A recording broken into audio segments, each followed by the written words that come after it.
They activate at different pressures and monitor both pressure stages of the oil pump. In addition, a control valve for the piston cooling nozzles is now located at the front edge of the carrier. The valve controls cooling of the piston crown by switching the nozzles on and off.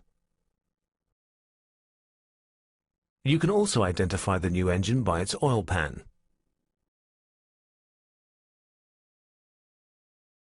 It's now made of plastic instead of sheet metal.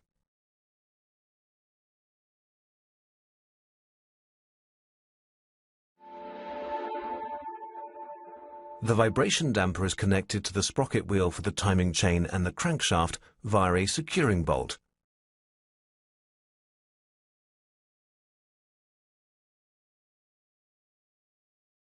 When the vibration damper has to be removed, fix the sprocket wheel and the crankshaft in position. Use the tool T10-531 for this.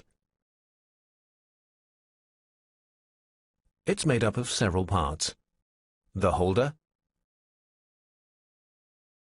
the tensioning pin,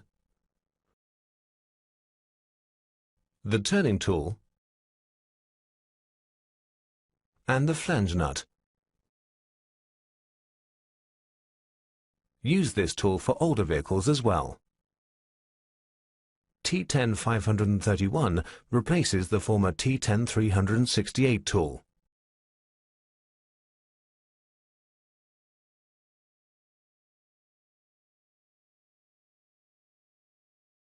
When you have to remove the vibration damper, first set it in the TDC position using the T10-355 counterhold tool.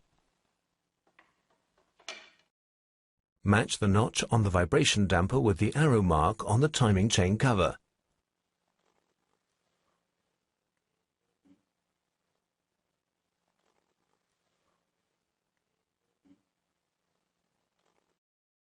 It is located in the 4 o'clock position.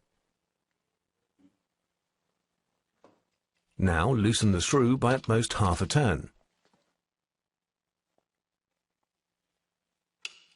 Next, remove the 2 securing bolts from the timing chain cover.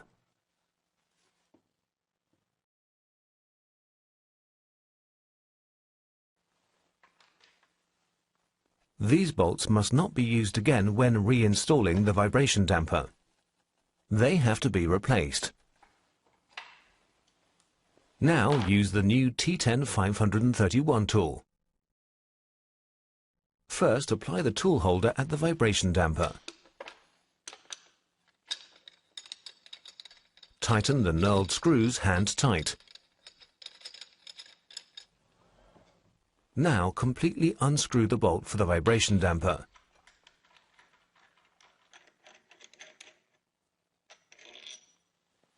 Screw the tensioning pin into the crankshaft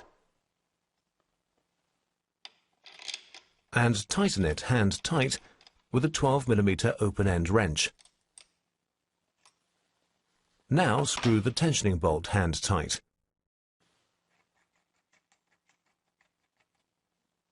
The sprocket wheel is now in tight position at the crankshaft.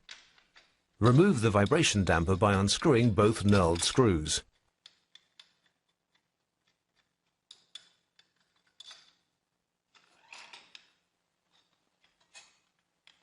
If you have to turn the crankshaft without the vibration damper, slide the turning tool loosely on the tensioning pin and tighten the flange nut hand tight.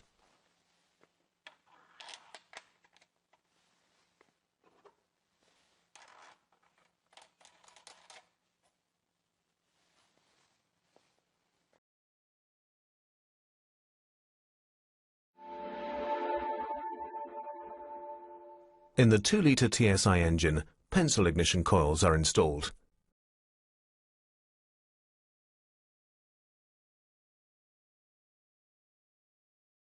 If you have to remove these coils, use the obligatory A1 T10-530 tool.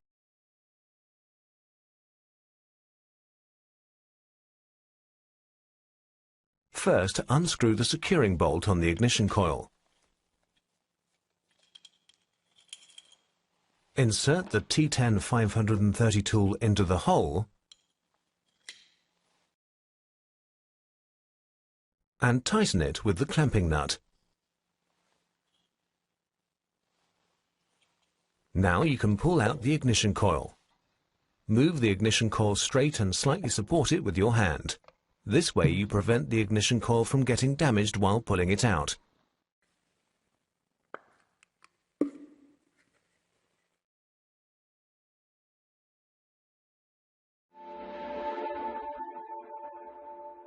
There is also a new tool for checking the valve timing of the 2-litre TSI engine.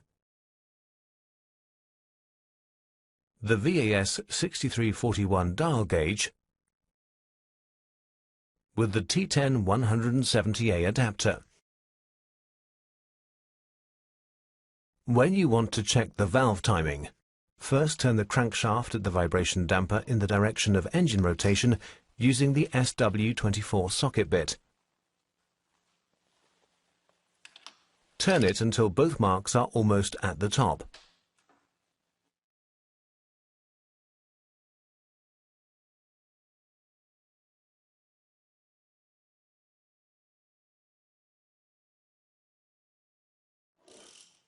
Now remove the spark plug from the first cylinder.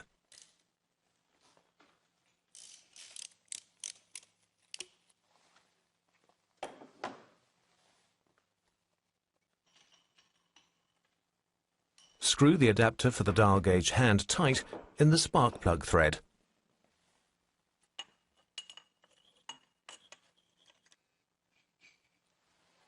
Now insert the dial gauge into the adapter up to the stop.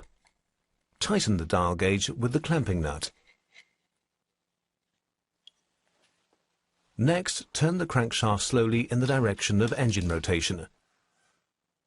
Continue turning until the dial gauge needle no longer moves. Now the piston is at its top dead center. If you turn the crankshaft too much, the dial gauge needle will go down again. If this happens, do not rotate the crankshaft back against the direction of engine rotation. Instead, continue to turn the crankshaft in the direction of engine rotation by 2 turns until the needle again shows the maximum deflection.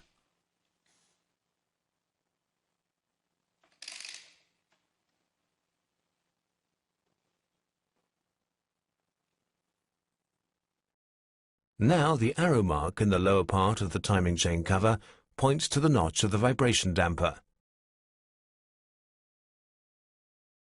The marks on the camshafts and the cylinder head cover must match in the same way.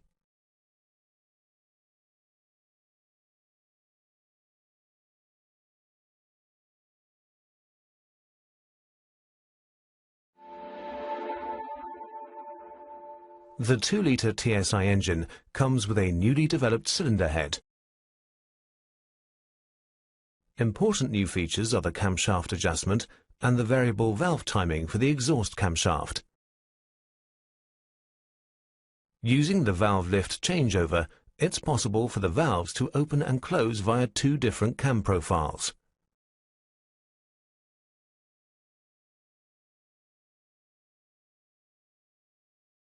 The charge cycle in each cylinder is optimally controlled. This particularly improves the charge cycle in the lower speed range.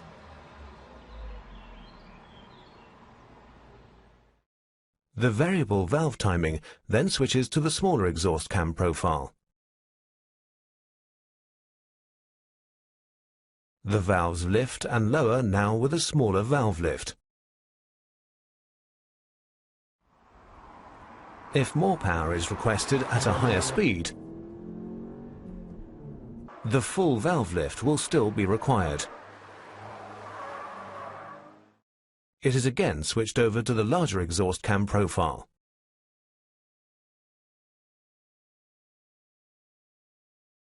For the 2-litre TSI engine, there are some particular features when installing the camshafts. You can install the inlet camshaft in the cylinder head as before. However, the exhaust camshaft must not be inserted into the cylinder head as before.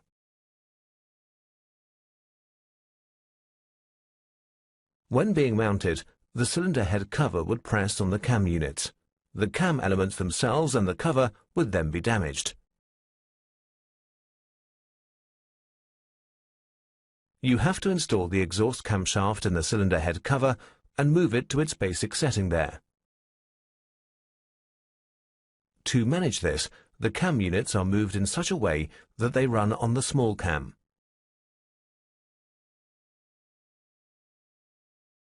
For this purpose, the outer sliders must be moved to the inside and the inner sliders to the outside.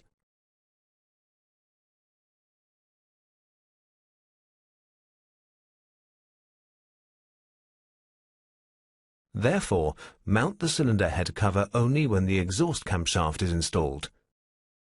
The shaft must not be displaced.